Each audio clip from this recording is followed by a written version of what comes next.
live as a group. Don't live as lone separate individuals. This is in our genes. Humans are manufactured like that. I and you cannot change this. We can do anything, you see, do so much of achievement, but we fail to live together.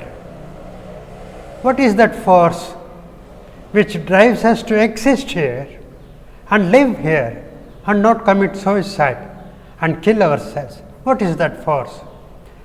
That force is the human connectedness with this world, this planet. And the planet wants you to live and exist here. That's the force.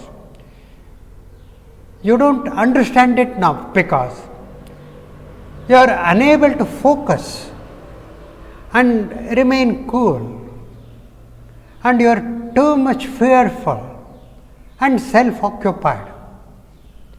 You have lost the ability to see the full picture, and now you argue that a piece of picture can exist on its own, separately, individually.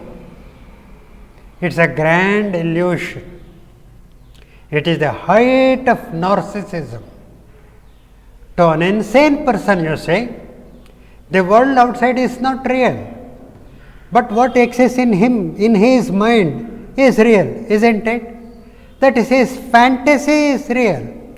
All of us do some similar thing in our dreams, you see. We scream, shout, and we sweat in fear, looking at a tiger in the dream, isn't it? Sweat is real, but the tiger is imaginary.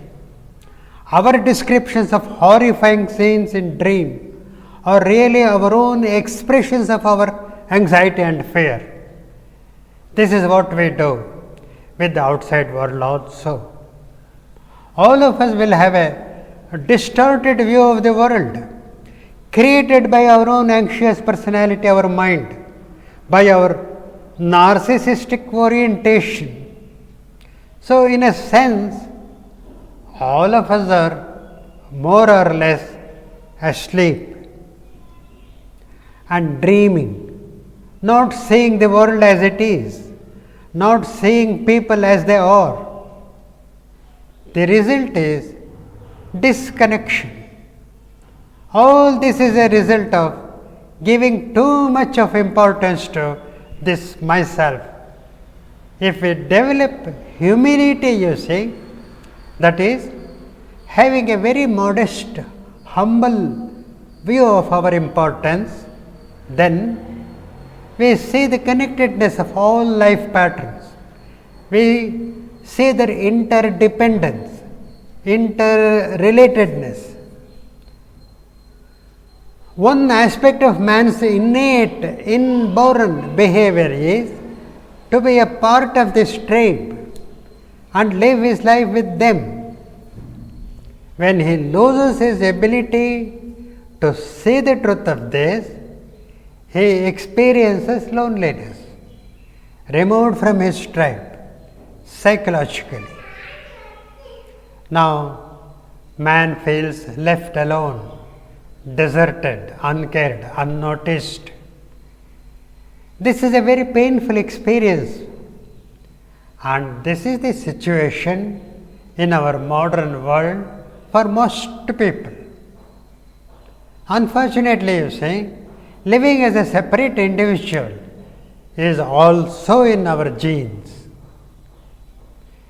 and consequence of highly developed human brain. Human brain is very individualistic. We must learn to balance both. This is the existential crisis. This is our responsibility to live a good life. Nobody else will look into our life, right? Thank you. Thank you so much.